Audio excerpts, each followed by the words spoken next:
And good morning, everyone. Thanks for your patience as we dealt with a minor technical difficulty, but we are all good, and I hope everyone is well and dealt with the recent heat and storms in your area well. Um, Today's Knockout Opioid Abuse Learning Series webinar is titled Prescription Drug Monitoring and Its Role in the Opioid Crisis. And I know some of you who are joining us had initially registered for the webinar on dental prescribing.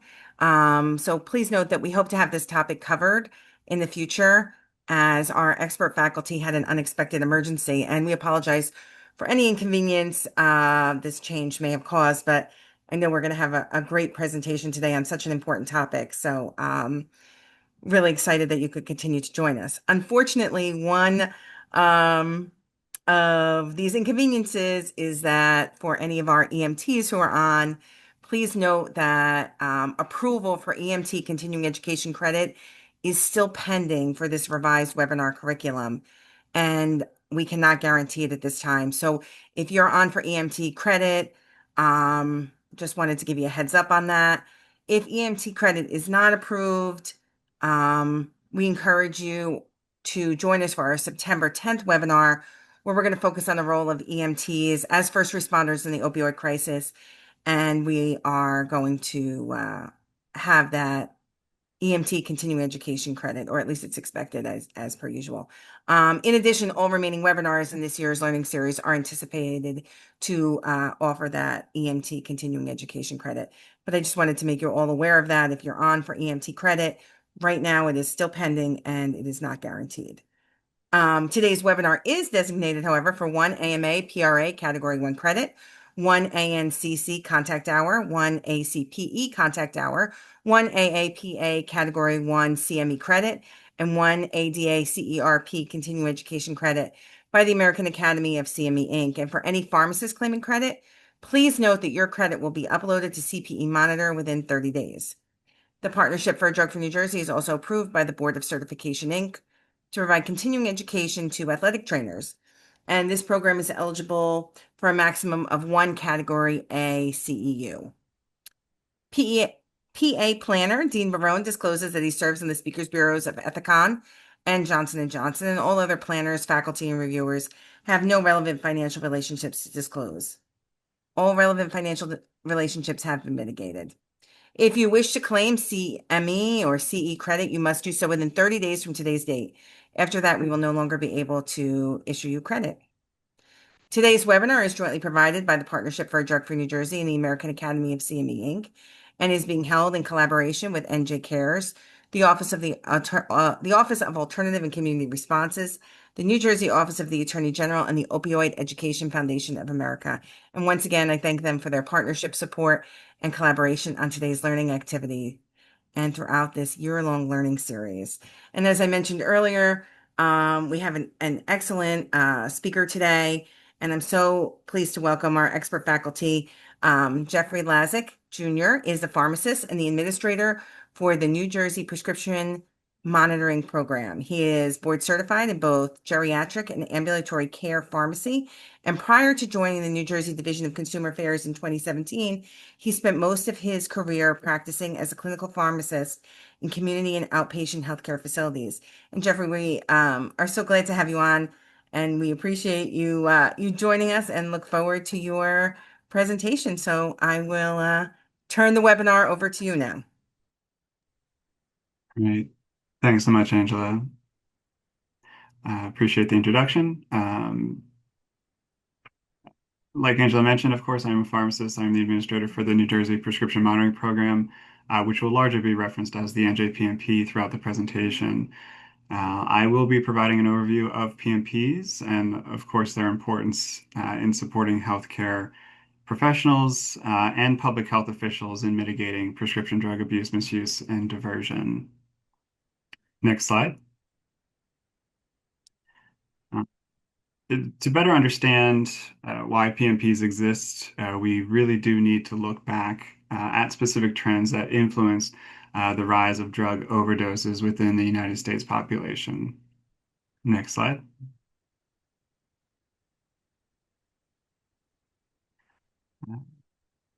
Of course, it's well established that many victims of drug dependence began their journey to addiction with legally prescribed medications. What's commonly referred to as the first wave of the opioid epidemic was primarily fueled by prescription opioids, which is evident on the chart on the left. During the first 15 years of the 2000s, prescription opioids, which is represented by that light blue line, were the leading cause of drug-related deaths in the United States. And as a result of that, it's also during this time that the majority of prescription monitoring programs were established across the country. That little prescription with the check notates when New Jersey's prescription monitoring program first launched between 2011 and 2012. Uh, the chart on the right focuses specifically on drug-related deaths involving prescription opioids and highlights the rise in concomitant use of illicit fentanyl with prescription opioids, which fueled the increase in overdose deaths in the late 2010s. Next slide. While prescription opioids were the primary contributor for drug-related overdose deaths in the first wave of the opioid epidemic, the drug market has since become increasingly more complicated, most notably, of course, with the rise of illicit fentanyl. And in recent years, drug-related deaths are more commonly a result of polysubstance use, so what we used to primarily refer to as the opioid epidemic has really been redefined by the increase in combined use of multiple addictive substances, including stimulants and benzodiazepines. There is some good news in all of this, of course, for those of you following recent news that drug overdose deaths continue to decline nationally, most notably as noticed by a 17% reduction in the most recent 12-month period that we have data available for, which ended in October of 2025. Next slide.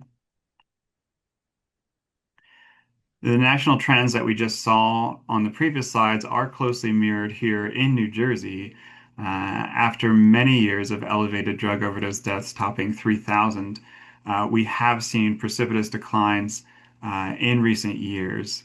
And the preliminary estimate shows a 32% decrease between 2024 and 2025.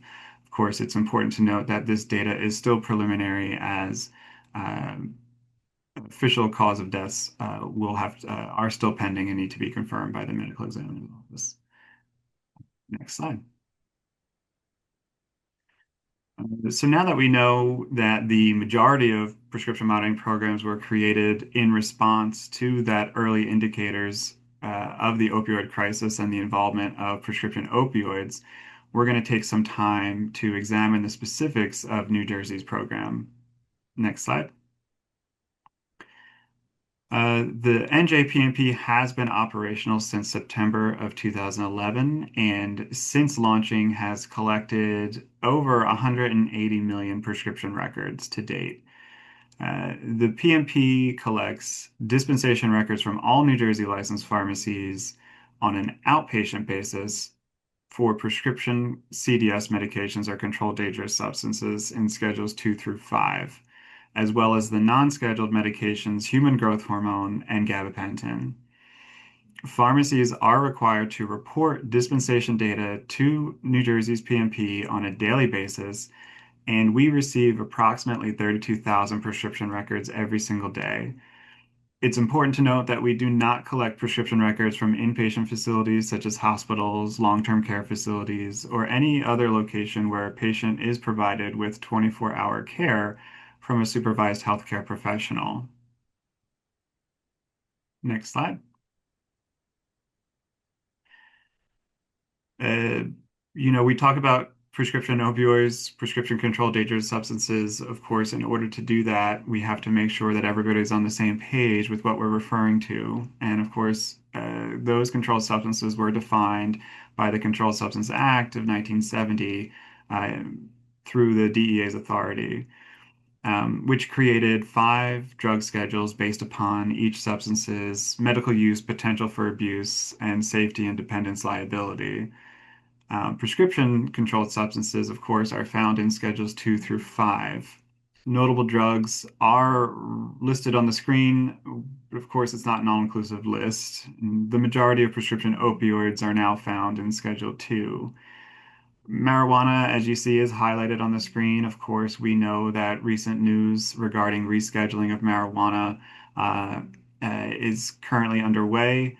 Of course, that does only affect medical cannabis products. And here in New Jersey, where we have recreational marijuana, those products would not be rescheduled to 3 as they're discussing at the national level. So it would still remain in one for recreational products. And then, of course, we have the prescription or medical marijuana products, as well as the handful of prescription cannabis related products that would move to Schedule 3. PMPs across the country, of course, were developed to help mitigate the abuse, misuse, and diversion of these specific medications. Next slide. Here in New Jersey, our PMP is located in the Division of Consumer Affairs, which is in the Department of Law and Public Safety and overseen by the Attorney General's office. This unique position allows the state to maximize the utilization of PMP data. On a broad scale, the Division of Consumer Affairs, which is responsible for protecting the public from fraud, deceit, and professional misconduct, is able to utilize the PMP to assist with education, advocacy, regulation, and enforcement. But the primary goal of the PMP has always been to assist New Jersey's healthcare professionals make the most informed treatment decisions at the point of care. It does this by analyzing patients' prescription patterns and presenting relevant clinical summaries to prescribers and dispensers. Next slide. All New Jersey licensed practitioners who are authorized to prescribe controlled substances and all New Jersey licensed pharmacists who are authorized to dispense controlled substances can have access to the PMP. Prescribers may delegate that authority to access the program to certain support staff in their practice. Those roles are outlined on the screen. I won't go through each of them, um, but you can find them everywhere online and on our webpage. Prescribers and pharmacists do represent the majority of our program registrants. Next slide.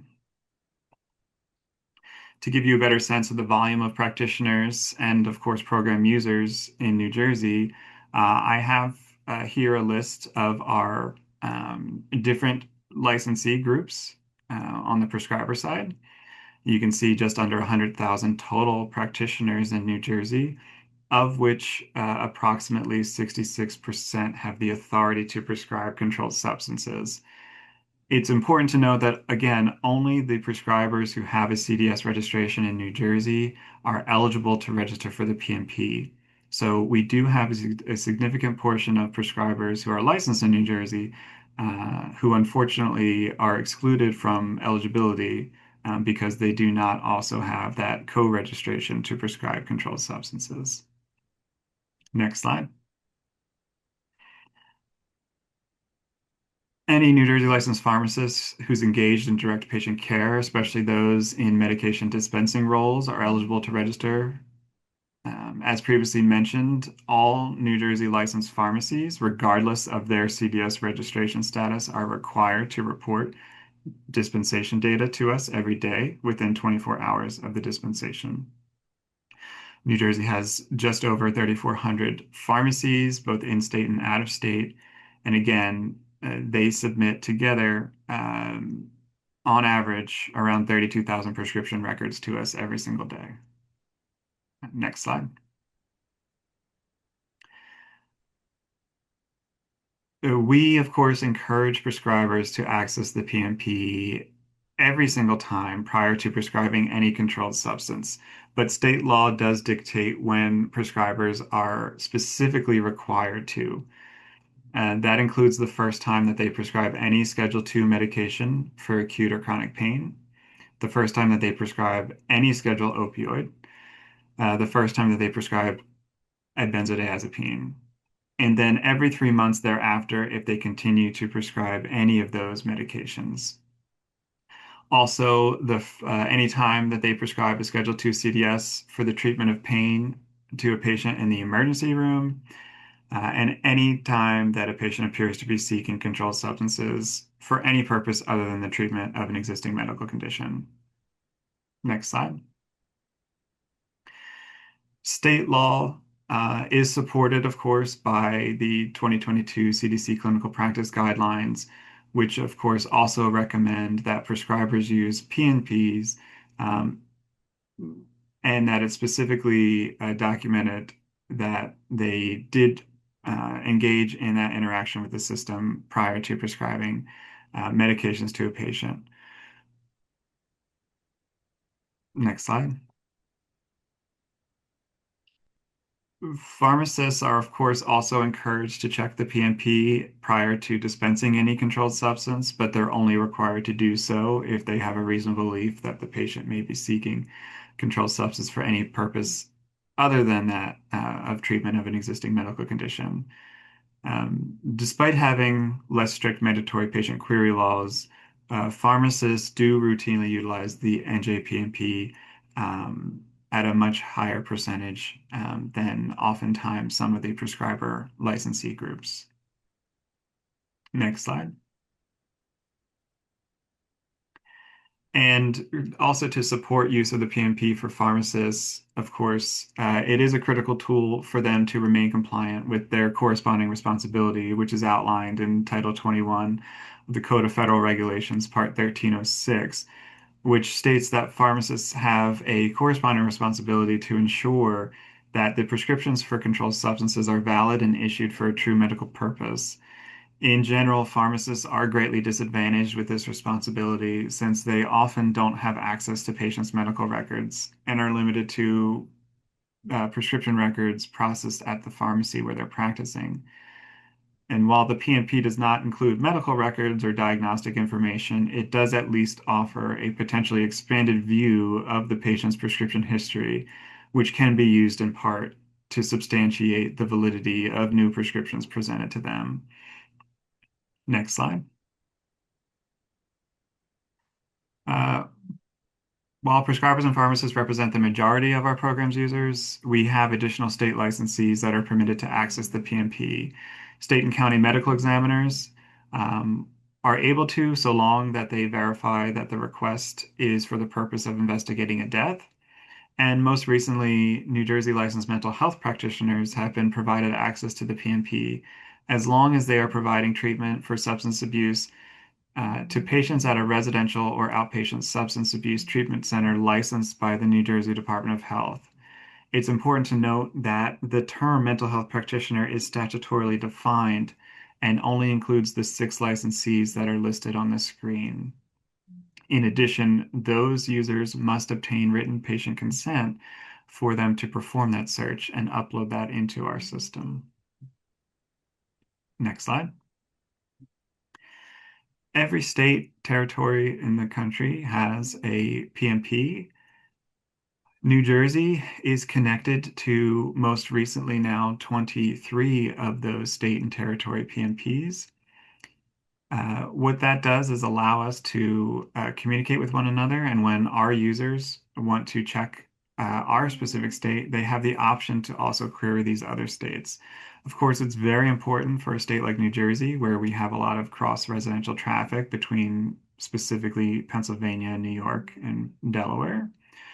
And so it's very important that users aren't limited to just seeing prescription information from New Jersey, but also the ability to check those states.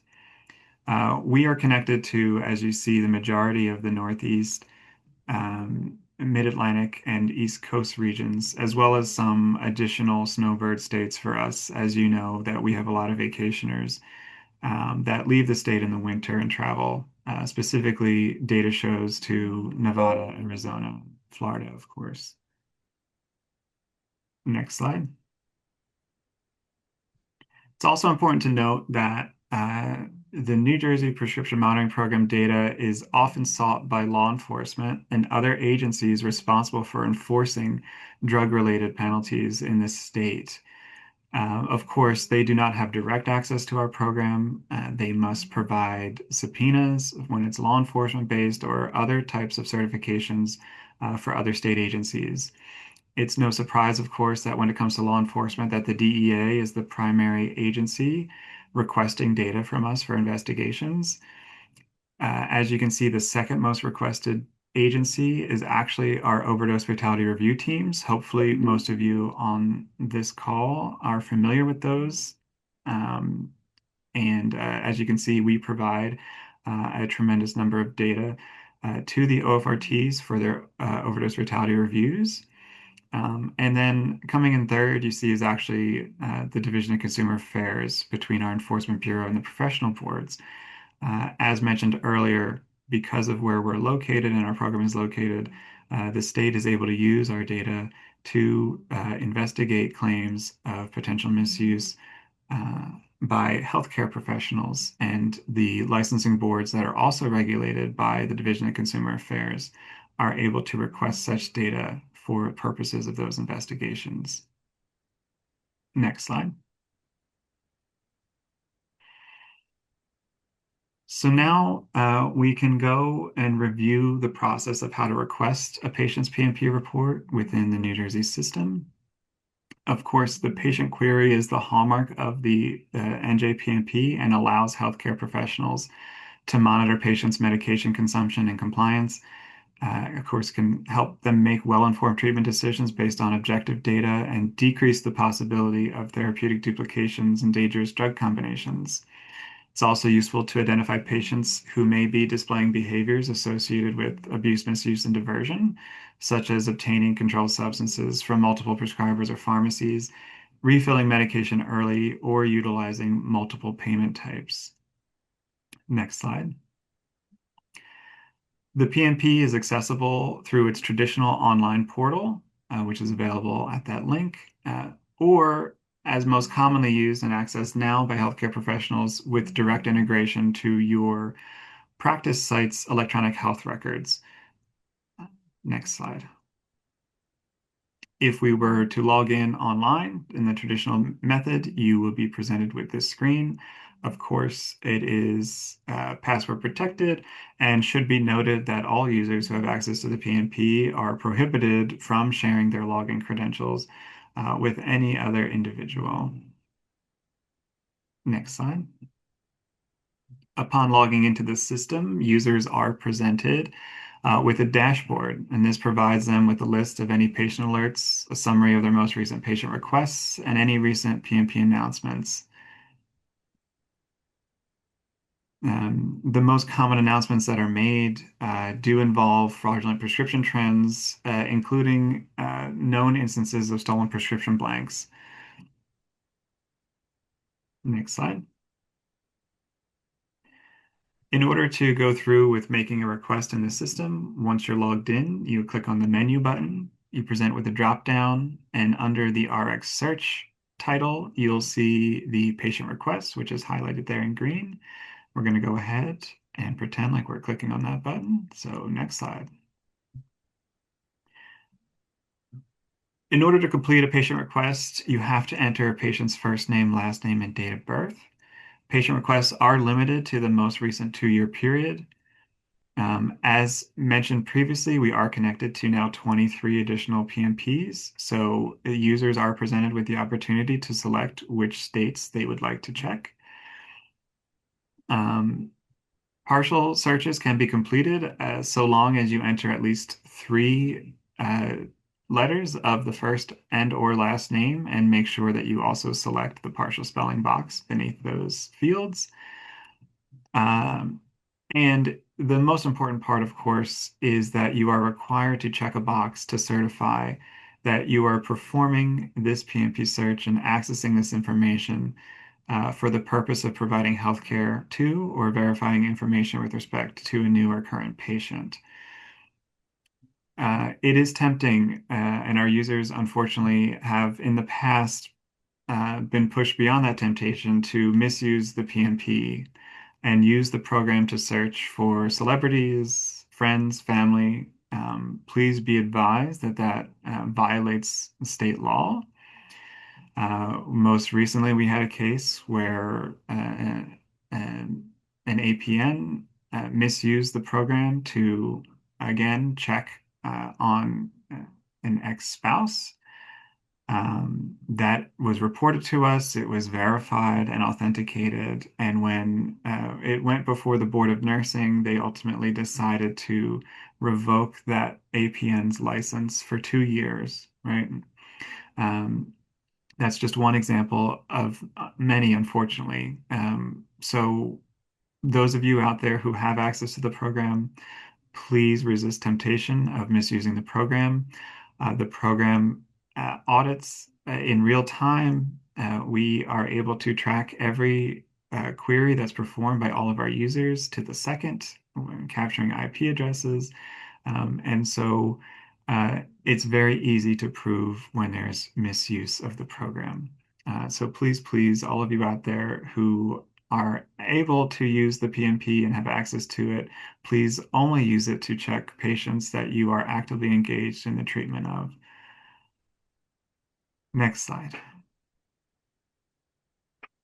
After you perform the search, you, of course, will be presented with the actual PMP report for that patient.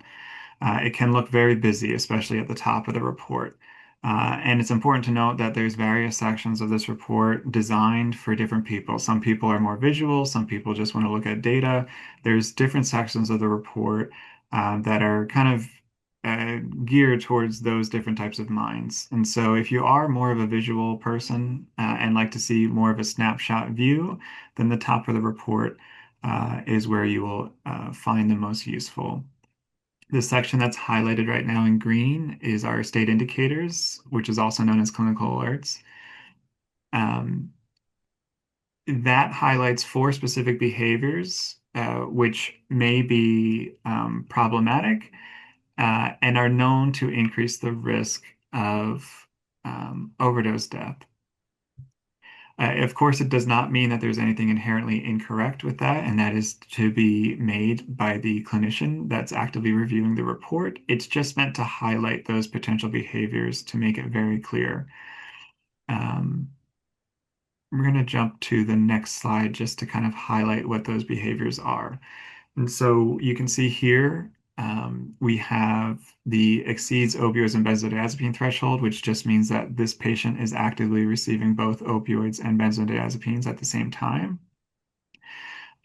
Exceeds opioid consecutive day threshold, which, as you can see, just means that this patient has been receiving opioids consecutively for at least 90 days with no break.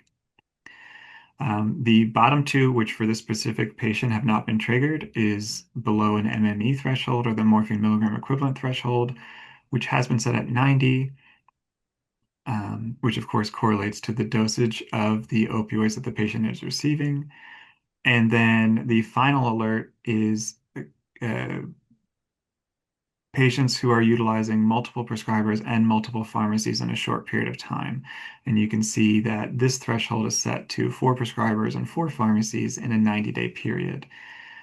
When you open this expanded view, as you see here, it tells you exactly what the patient's metrics are. So for the two that did not get triggered, you can see that the patient's MME is only at 27 and that they are currently utilizing 2 prescribers and 3 pharmacies in the last 90 days. So even though they didn't meet those thresholds, it's still telling you where that patient currently is. Next slide. As you continue down the report, you're presented with some additional graphs, again, for those morphine milligram equivalents to identify potentially high doses resulting in concomitant opioid therapies. And it's important to note that every single one of these graphs are interactive. We tried to capture a screenshot, and you can see we're hovering over that top graph there, which is why that little box is kind of off center in the screen. Without doing a live demo, of course, it's difficult to show the interactivity of these reports.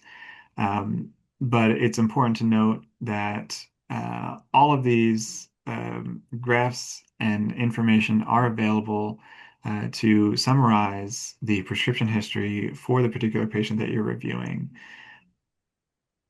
Next slide.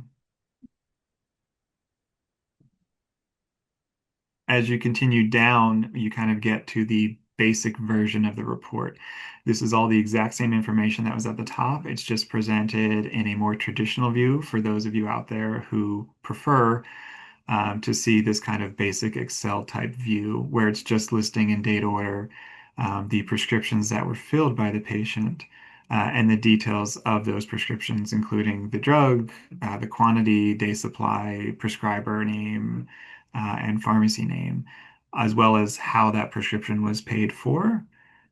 And on the very far right, you'll see the PMP state. And so if a user had selected multiple states and received results from those states, it would be highlighted by that different state notation in that very last column. Something to highlight for those of you out there who do use the program, private pay, of course, when we're looking at payment type, means exactly that, that no insurance was used and it's a cash payment. Commercial insurance is there, which is pretty straightforward, so is Medicaid. It is important to note that with the surge of discount card use in recent years, currently the way that the system ingests those and highlights those would actually be listed as commercial insurance. That's because they're using BIN numbers and PCN numbers very similar to what most prescription insurers use. So they are working on a correction to that to specifically highlight discount cards when they're used so that they aren't blended in with commercial insurance. Of course, back in the early days of the opioid epidemic, many individuals, certainly before PMPs existed, many individuals would purposefully not use their insurance to avoid detection in pharmacy claims, because when pharmacists go to process that claim, the only way to really know that there was a duplicate without being able to check a PMP at the time was when the pharmacy claim would reject and tell you that this prescription was filled elsewhere or something similar was filled at another pharmacy location recently. Um, so that's where that practice and importance of differentiating payment type comes into play. Next slide. The final sections of the PMP report specifically highlight the patient's prescribers and pharmacies, as well as the relationships of individuals picking up patients' prescriptions if they're available. So that if there's any questions, if a healthcare professional is reviewing this report about a specific prescription that's in this report, they have that contact information for that pharmacy or for that other prescriber to engage in a conversation. Next slide. Um, in addition to just providing the prescription report about the patient, of course, we have some additional resources embedded in the program, highlighted there with that button. Next slide. The one of the tools in there is a location to find the nearest medication-assisted treatment programs closest to a specific zip code. So that if you do encounter a patient and have that conversation, if you deem it appropriate, you can use the PMP potentially to identify MAT providers that are near the particular patient that you're dealing with. Next slide. After you type in their zip code, you are presented with a list of available sites, and you can print this list out and provide it to that patient at that time. Next slide. We also have embedded some CDC resource guides that are available and updated from their webpage. All of these guides reference specific education surrounding opioid use and specific information, especially in things like pregnancy, that these guides are always in there and again can be downloaded and printed out um, and provided to the patient at that visit. Next slide. Something else to point out for those of you who are using the system, of course, you can set default PMPI states. So if you don't want to have to check those state boxes every single time you do a search, you can set up defaults Most of our users do this for our border states, New York, Pennsylvania, Delaware, just to save you a little bit of time. And if you look on the screen, you can see exactly where to do that. Next slide. You'll be presented with a list like this, and you can, of course, pick the states that you want to check every time that you run a report in the system. It's important to note that it's not recommended to check all, it's not common that every patient that you see, of course, is going to be in all 23 of these different states and territories. It's best to use your judgment and conversations that you've had with the patient. Maybe if you recently heard that they were on vacation, you can check Arizona, but it shouldn't be something that you're checking every single time, just because there is a potential that you will have a mismatch um, based on just first name, last name, date of birth. Okay, next slide. There are a plethora of additional features and educational resources that are available within the PMP. Of course, we don't have time to cover all of them today. I just want you to know that they are in there under the menu. And of course, we encourage all of our users to explore them to take advantage of everything that's available to you. Next slide. We talked about the Division of Consumer Affairs being able to utilize PNP data to assist with education, advocacy, regulation, and enforcement. We are able to harness so much data from the PNP. Again, over 180 million records over the last, 15 years or so that we have. Uh, and we coordinate with nearly every office in the state that's engaged with drug-related policy. And we are sought after by, of course, the Department of Health and others to help with those efforts and better understand what is going on with prescription drugs in New Jersey. Next slide. Utilization of our program has grown significantly year over year. As you can see, last year we had just over 8 million patient searches that were completed in our program. And you can see that the vast majority of those were completed using electronic health record integration as opposed to our traditional online portal. Of course, being directly integrated into the electronic health record saves a ton of time. And also with that, the users don't have to type in the patient's name or date of birth. It's immediately linked to the PMP so that it's going to automatically query whatever patient chart you have up at that time. Next slide. Prescription opioid dispensations have plummeted significantly since peaking in 2015. You could see nearly a 50% decline since that time. Most recent years, we have kind of reached somewhat of a steady, repeated decline, anywhere between 3 and 5%. Obviously, this number will never go to zero. We don't want it to ever go to zero. There are plenty of legitimate uses of opioids. It's, of course, more about proper use and proper dosing. And with all of the attention that's been given to opioids over the course of the last decade or so, and all of the lawsuits and movies and miniseries and everything related to the opioid epidemic, um, prescribing practices have been significantly influenced and changed over the years, and that's incredibly relevant when looking at PMP data. Next slide. Um, Opioids, when it comes to the prescriptions that we actually monitor, opioids are not the top class anymore. You can see that that distinction belongs to benzodiazepines.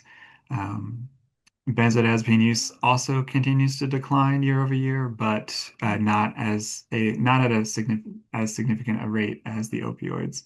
And the trend that's common across the board, across the country, with licit and illicit, is stimulant use increase, right? We are aware of that. It's visible in our data. And that's something that everybody is monitoring and trying to keep ahead of to make sure that there is not a new rise in misuse of stimulants. Next slide. Just to give everyone a quick view into what the top active ingredients that are prescribed in New Jersey. Again, gabapentin, because we predominantly collect controlled substances and the only non-controls are gabapentin and human growth hormone, gabapentin, of course, will always seem to top our list because the restrictions on its prescribing are much less than that for controls. But you can see that alprazolam does rank as our top controlled substance for the state in both number of prescriptions as well as quantity dispensed. And you can see there's a pretty even mix between opioids, benzodiazepines, and stimulants that kind of equally share those top 11 spots. Next slide. When we look at specific drugs, meaning we're going to narrow this down to the specific drug and strength, you can see that it changes quite a bit. Gabapentin, of course, remains at the top, and gabapentin 300 milligram is certainly the most commonly prescribed strength of that drug. It's somewhat refreshing, I guess, to see that the most commonly prescribed opioid is tramadol, 50 milligrams, which is a relatively less potent opioid. If we had run this report 10 years ago, that would not be the case. It would be oxycodone for sure.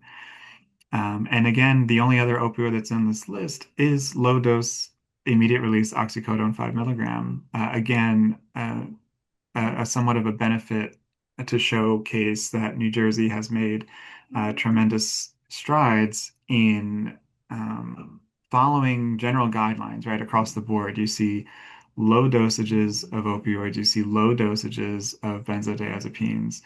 Um, all of those just kind of signaling to better compliance to what is now recommended practice for controlled substance prescribing. Next slide. Just very quickly, some other things that we are able to look at is try to work with our public health partners to identify areas of the state which may be more greatly impacted by drug use than others. This is the state police does this for illicit drugs, and we're able to do this for, of course, the prescription drugs. And you can see when we're looking specifically at opioid consumption per capita by patient county, that we're the highest consumption is occurring down in the South Jersey region, specifically Camden County, that specific zip code 0021, ranking number one for opioid consumption per capita. You then see Ocean, and again, that specific zip code 08759 coming in at number two, and Camden again in a different zip code coming in at number three. And so we will work with, of course, non-identifying information and provide some details like this to different agencies so that they can maybe target those specific areas with additional education for patients, for prescribers, for pharmacies, and just try to get a better sense of why those particular areas are consuming more opioids than any other part of the state. Next slide. Not really going to go into this in great detail, but just to highlight that we are able to drill down, of course, very specifically to see um, the specifics regarding those dispensations for those particular counties in great detail, just to get a better sense of what's happening in those counties. Next slide. Drilling down even more, of course, looking at specific ages for those counties to see which age groups are most likely or are most attributed to consuming those opioids. And again, obviously, anything in red it would be a higher consumption. Um, and again, just providing more detail to our public health partners to make those interventions in those counties as targeted as possible. Next slide. Um, Even more, again, these are just a couple highlights of things that we're able to do, highlighting, of course, concomitant use of opioids and benzodiazepines, which is a known potential risk factor, seeing where the prescribers are located who are prescribing those combinations the most, seeing where the patients are located who are consuming them the most, as well as the specific demographics for those patients. In this case, you can see that females tend to be on that combination more than males, and the age groups that are most commonly affected by it in the 35 to 44, 45 to 54, and 55 to 64 age group. Something that we see repeated over and over again. The age group of 35 to 64 tends to be the age group most commonly consuming opioids throughout the state, across most counties. And that's something that's just highlighted again and reinforced with these specific drill downs that we're able to do. Next slide. We have a ton of information online. I encourage everyone, of course, to visit our webpage, njconsumeraffairs.gov/PMP. The QR code is there as well for those of you interested. There is a ton of useful links, as well as all these other information highlights on the left that you can see, way more than we'd ever have time to cover in this short session. And so please go visit there or contact us, of course, anytime for any questions. I hope that you have questions now.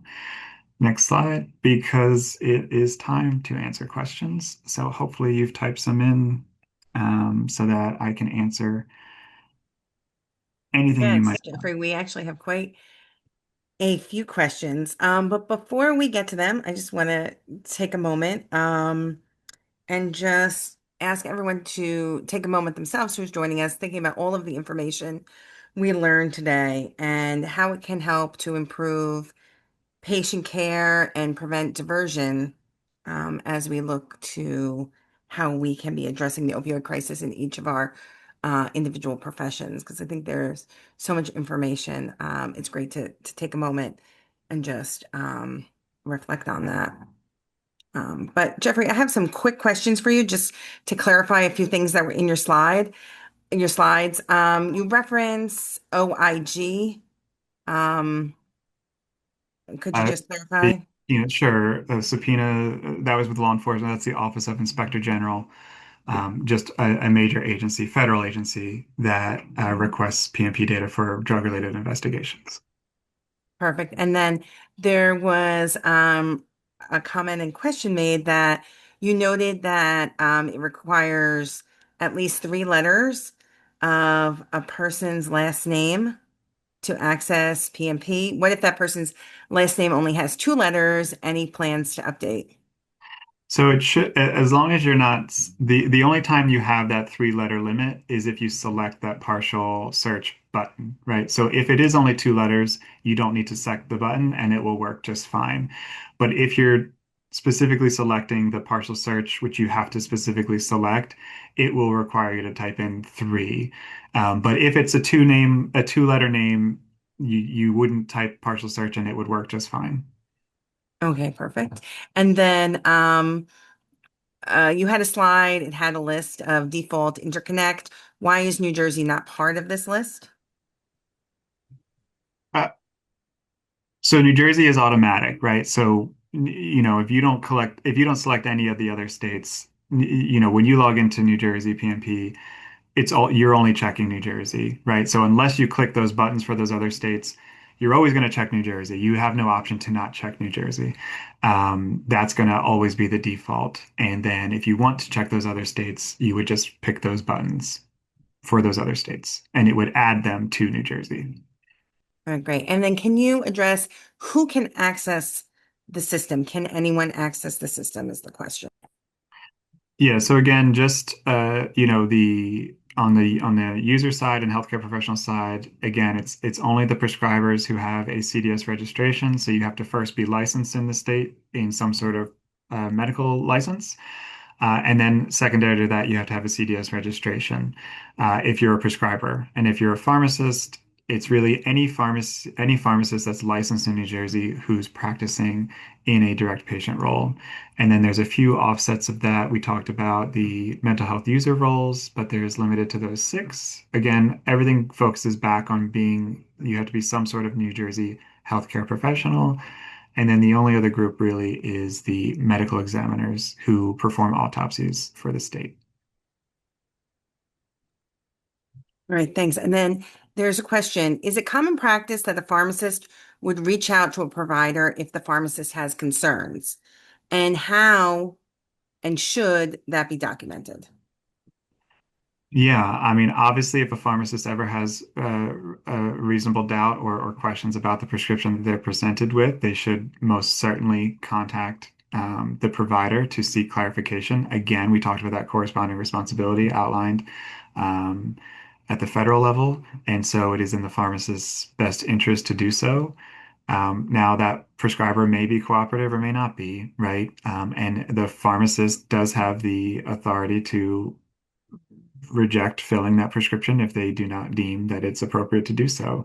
Pharmacists should always document conversations they have with the provider or the provider's office, who they spoke to, what they addressed, what was covered. Those should be documented specifically on the prescription if they're going to fill that prescription. If the pharmacist has no intention of filling the prescription, we strongly encourage them not to adulterate that prescription in any way, as that would be unfair to the patient. But pharmacists, any healthcare professional, prescriber, uh, or pharmacist should always be documenting their interaction with the PMP, their interaction with other healthcare professionals. Um, you know, of course, to cover yourself in the event that there's any type of situation that comes up in the future where you may be investigated by the board, or somebody may challenge the reason that you acted in the way you did.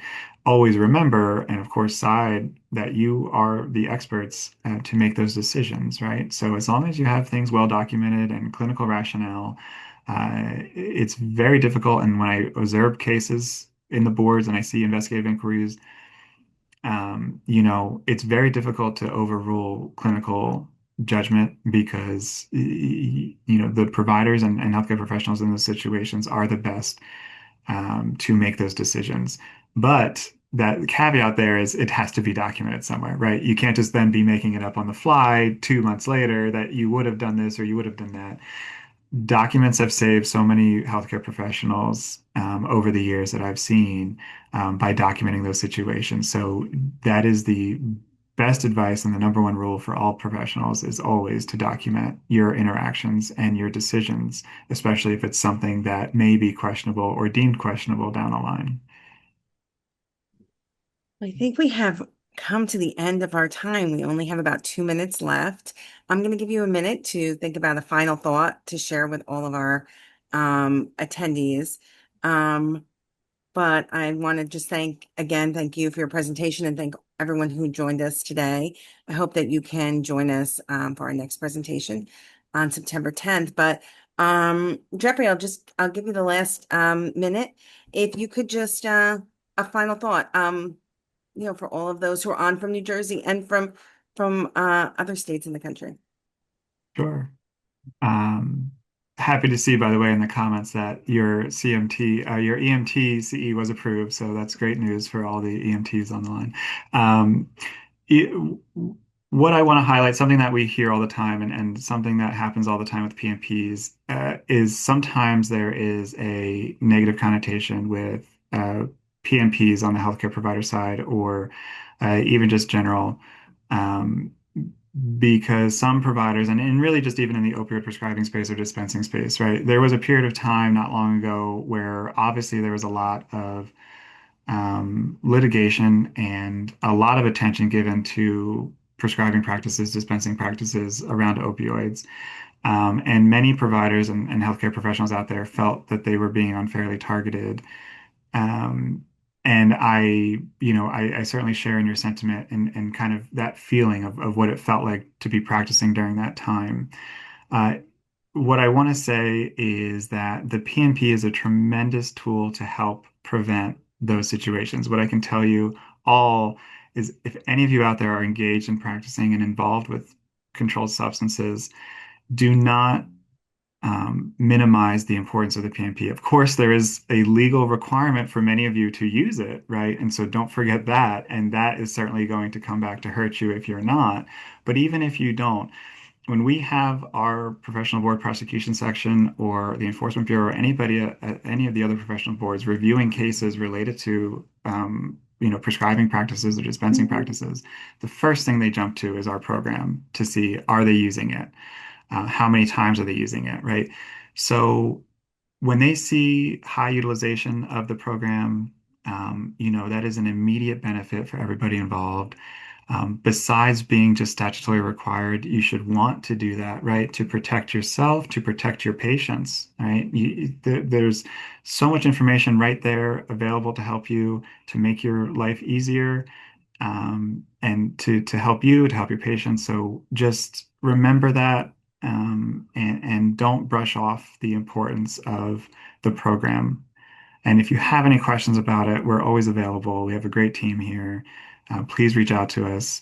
Happy to help. And Angela, if you get any additional comments or questions that we couldn't get to today, please send them my way, and we will do our best to get those answers to anyone who needs them.